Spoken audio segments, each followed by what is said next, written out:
Hey treasures, welcome back to my channel.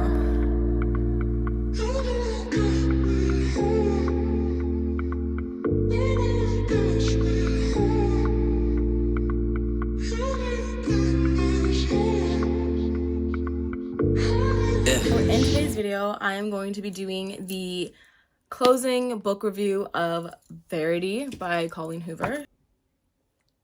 I'm going to be discussing some hit topics that happen in this book. I'm going to be discussing what I think about the book, and I'm going to be discussing characters because I feel like this book had a lot of... Yes, there's going to be spoilers in here, so like I said, if you haven't seen it yet, go to my premiere first and then come to this after you're done reading this, okay? A whole complexity of persons, so I'm going to be talking about that. So if you guys want to do the continuation of the book club with me, then let's continue. Anyways, so where to start with this? I don't even know where to start. I think I'm gonna go for how I first read the book and then how I read it the second time when I was doing all of my notes and all that stuff. Like I said, when I first read the book, I was freaked out. If you don't know what I'm talking about, video, pause it.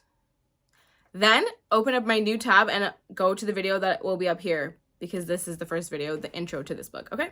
Anyways, I was freaked out and I was so intrigued with it. But I have to like stop at certain points because my memory is so good that like I will freak myself out when I'm trying to go to sleep. And I can visualize things so well. It's probably like the writer in me. I can visualize things so well that I could not sleep. Like I literally could not turn the lights off. Thank God I have my own room. Sleeping was a freaking nightmare for me like while I was reading this book. Now, the beginning of this definitely sets the tone. Okay, and I feel like Colleen Hoover is very good at that. She will have these opening scenarios that happen in all of her books, and it gives you kind of like a foreshadowing effect of like the mood of what the book is going to be like. In this book, anyways, so like I said before, the beginning of this book is literally like she sees somebody die in like a car accident. Holy shit. And the main character, Lowen, she is, on her way to this, like, job interview, sees this person's skull get crushed, and she gets blood, like, splattered on her. And it's really interesting that that's the way that she decided to start this book, because to me, I feel like, what did I get myself into, like, right away? But I was so intrigued, what the hell, like, how is this character going to deal with that? Already I was, like, intrigued, and I was like, okay, so how is this character going to deal with the fact that she just saw that? Because I know I'd be like, you know what I'm saying? So I liked that Colleen did that. Now let's get in and talk about Lowen. Lowen. I don't really know if I like her. I always read books that are in. If I know I don't share any qualities with that character, I pretty much get taken out of the story like right away.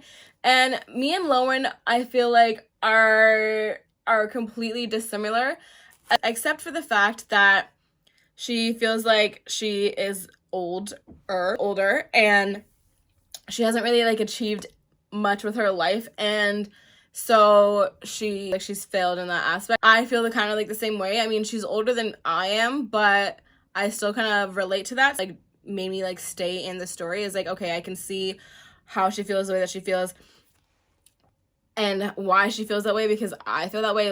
And so I was like, okay, I'm not taken out of the story completely. I understand possibly like the motives of what's gonna continue to happen throughout this book. Now, when she gets this new job of writing Verity's books for her series, because Verity is, disabled and can no longer do it, and honestly apparently not present enough to do it, it's Jeremy. I feel like it was obvious that she was going to fall for Jeremy just because who wouldn't? Like, it's a man that cares about kids and she wants to have kids, or she said she wanted to have a family type thing. Like, hello, he's supposed to be really, really hot. So like there wasn't much of like a planting of seed that it was going to be hard for us to believe that she was going to fall for him. Like, let's be real. That was not going to be difficult. What was difficult was going to be how they were going to maneuver this relationship when he was supposedly still living with his wife, still married, because technically in the eyes of publicity, if he was to divorce her, that would be seen as like insensitive, I guess. let's skip aside from like Verity being creepy and like watching her whenever she was wheelchair or whatever. Let's skip aside the fact that there was like a knife found and Crew fell. Let's skip all that. I'm reading a book, I'm watching a movie. So I saw that like, and I jumped back reading it like I'm that weird. So let's skip all that. The fact that there's this autobiography that Verity wrote, and it talks about abortion and like an old time abortion. She wanted to get rid of it, and then her trying to choke her daughter later on, one of her daughters later on, and then her drowning her. All of those things, it was just like, holy shit. The mind of all of that, and to come up with all that content that Colleen did, is what completely took me aback. Like strangling Verity in bed. Jeremy comes and he takes her off, and that's when, what the, like, who thinks about these things? I personally don't have a mind that like works in that psychopathic way, so I don't think about things like that. But to even come up with those concepts is just like, I'm really scared. Chills like talking about this. Anyways, so then we have the fact that Crew knew about his mom not completely being disabled at all. And I feel like I read this comment in the reviews when I was looking at this book, and it was the fact that they said it would have been better if they had Crew being like a creepy type of kid, you know, who played a part in like the creepiness of it, or like maybe Crew actually like helped like drown his sister. You know, those were like some of the reviews. And to me, I kind of liked that they kept him, like, he knew about his mom, and, you know, he loved his mom, so that's why he didn't tell, and he loved his dad. So, like, he kind of, like, stayed in the middle of it because he loves both his parents, like, equally. So I kind of like that instead. If Crew was a part of it, I do not like that, because I do not want it to be, like, a creepy child. And, like, I just don't like creepy children, so. Like, he's too young to be creepy. Like, he was, like, so cute to me, and, like, him loving, was it turtles? I think he loved turtles. Him loving turtles, and, like, let's keep him the 5-year-old that he is. Like, I don't want him to be weird. I don't want him to be creepy. I want him to have, like, a normal life after all these deaths around him. You know what I mean? Like, I want him to stand a chance in the world and be a good citizen. So, I'm happy that Colleen Hoover made him just be, you know, a kid that loved his mom and kept a secret for her and left it at that.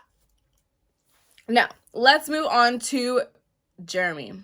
We find out that Jeremy starts to develop feelings for Lowen, but he knows that it's not going to go anywhere because he needs to stay and be there for Verity regardless of how he feels about her.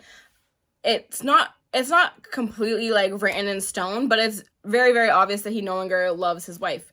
Now, we don't know why, but Lowen kind of figures it out along the way that he thinks that Verity crashed the car on purpose. And we find out why. At that point, Lowen begins to be annoyed because she's like, okay, you're kind of staying in this standstill for your life. Your life is still living. She can't live hers anymore. Why can't you move forward from that? Like, be free. Go and let Crew be free. You staying in this house and staying in all these like burnt memories does not do anything for your life. So like, come and like go be happy. Like, you deserve to be happy. And you know, while you're reading this, I feel like Jeremy is an easy character to feel sorry for. In my mind, I feel like he's like a great guy. However, knowing what type of book it was, I was like, okay, when is the turntail gonna come for why we're gonna be on the fence about Jeremy now? We get that. Lowen starts insisting on the fact that Verity is very much playing you, bro. She's okay. She can walk. I've seen her. You need to go and check this shit out. And Jeremy gets pissed off and pretty much Lowen out. And then she goes and she shows the autobiographies of Verity's. And then everything just blows up in your face and you're like, what the fuck? Jeremy already knew about it. He already knew about it. So my thing is about this is, how in the hell, if he knew about it, right? Because Lowen finds out that he knew about it. She doesn't ever question what actually happened that day of like the car, you know, like the day of the car accident that Verity got herself in. She doesn't question that at all. Like, she doesn't even bother to be like, okay, so you read this memoir too, you're perceiving it to be true, which we're going to discuss that later on in a second. What did you do to her? Because I'm assuming there's no way in hell you're okay with the fact that this bitch went and killed your daughter, because his kids were his life, very obvious. So how in the hell question it? Like, if she's claiming that she did that, why are you not questioning that as Lowen, as you being in love with this guy or falling for this guy? Let's just say in love, because I don't really get the point. I don't really get the whole in between of like when you fall for someone and then you fell for them. Like, what is the in between? I feel like that's a whole other story. Anyways, so whatever. She's in love with this dude, and she figures out that he knew all this all along, but she doesn't question the fact of like, okay, what did you do when you found out? And that is why Lowen is kind of twisted to me. That is why, to me, I perceive her as being close to how Verity portrayed herself in the autobiography, like her being obsessed with Jeremy. I can see Lowen doing that too, and letting the obsession kind of like fuck with her mind, in the sense of not questioning things that should be freaking questioned. Like, how do you not even go there with that? Anyways, so let's continue. Lowen tried to strangle Verity is because her strangling Verity just caused his reaction. You know, he's pissed off and she thinks that she's crazy. But I feel like all up until then, it was like he was normal, but then he wasn't normal, because then he's like, yeah, I know, I already read this. It's like, what the fuck? What? It's like, what do you mean you already read this? Why isn't it the fact that you think I'm strangling her, and then I show you that I read the autobiography? Wouldn't you be like, oh, okay, so like you just like have my back like tenfold, like, homie, cool? No, he's like pissed off. So I feel like Jeremy is the most discombobulated, because I was just like, okay, so is Jeremy a good guy? Is he sane? Is Jeremy a bad guy? What the hell is Jeremy? I really want to know, like, what is Jeremy? Is he good? Is he bad? Is he a psychopath? Is he more crazy than actually how Verity actually is? Like, let me know. Let me know. C. Hoover, let me know. Call me up. So then we have, they kill Verity, okay? Owen is like, oh no, like, you cannot strangle her to death, because then you can't claim custody of your child, because you're going to be in jail, homie. You need to think of a better way that can make it not so obvious. And then she uses something from Verity's book, which is very poetic, actually, and ends up killing her by asphyxiation, I think. Yeah, asphyxiation. So then, finally, you have some humanity in this book. Towards the end, you have a little bit of humanity of them being normal, and then they start freaking out about what they have just done. However, you know, it doesn't really take long. Then it's like, oh, fast forward like a couple months. They go back to the house, and they need to clean out some shit. And they need to get rid of maybe some possibilities of things being able to catch what they've done now. And Lowen's pregnant, and they're going to be together. They're like a happy family now. All this shit, right? Lowen finds Verity's secret stash, whatever. And it just so happens to have a note for Jeremy. Now, in this note, it makes me, like, as I was reading this book, it was like the biggest, like, you know, like, like those out of body like experiences that you see in movies, and like you see like someone's soul being like pushed out of them. That's what happened when I was reading this. I am again getting chills. The note that Verity left for Jeremy, and pretty much saying how the entire autobiography was just like an exercise so she could demons, whatever, when she was series and stuff. It was crazy to me, because I was like, okay, if that was the case, why wouldn't Jeremy know some of those things isn't what happened whenever he was reading the autobiography? You know what I mean? Like, why wouldn't Jeremy know that? Why would he know that some of the facts in that story was completely false? I get it. It was because obviously he doesn't know what's going on through his wife's mind and all that stuff like that. And clearly, you know, she said that she had to fake it every single time she was in front of him. Whenever you were reading the autobiography, she had to fake that she like loved the twins. But to me, it was like there had to have been some facts that were off. There had to have been something off about the fact of all these different events that happened, like when they were getting together, when they moved in, and even when they were fighting when they first got together, but like them moving in together. Something had to have been off for him to be like, okay, that's not actually how it happened. Or like, okay, I remember it this way. I'm going to remember something and say it involves somebody else. They're going to remember something. We're going to be looking at, we are two different separate people. We have different perspectives. Different things are going to stay with us than it's going to stay with somebody else. So why didn't he notice that something was off to make it seem like, okay, the entire autobiography was like false? Or like, yes, I can see how she would just say, this was an exercise because this didn't even happen like that. Why? You know what I mean? Then towards the end, she finds out that if this is true, obviously we don't know. This is up to us to determine if which story is true, the autobiography or the note. And we get to the end and we notice that it's Jeremy knocked out Verity in the car, and then he taped her to it or whatever because he found out that he had already read the autobiography and he was pissed off and he wanted to kill her because he killed his kids.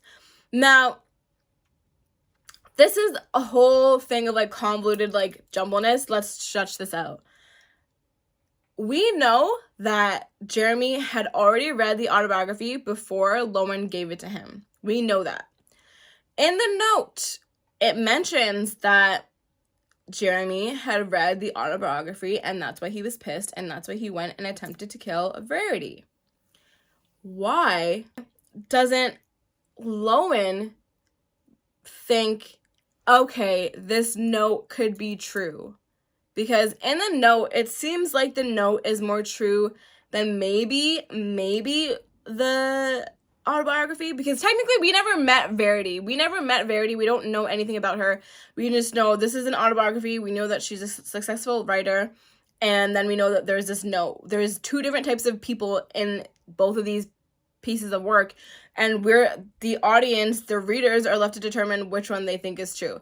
Now, as I was going through this book the second time, it made me question it a lot more, and it made me think that the note was more true because it had a lot of true evidence that later on Lowen noticed.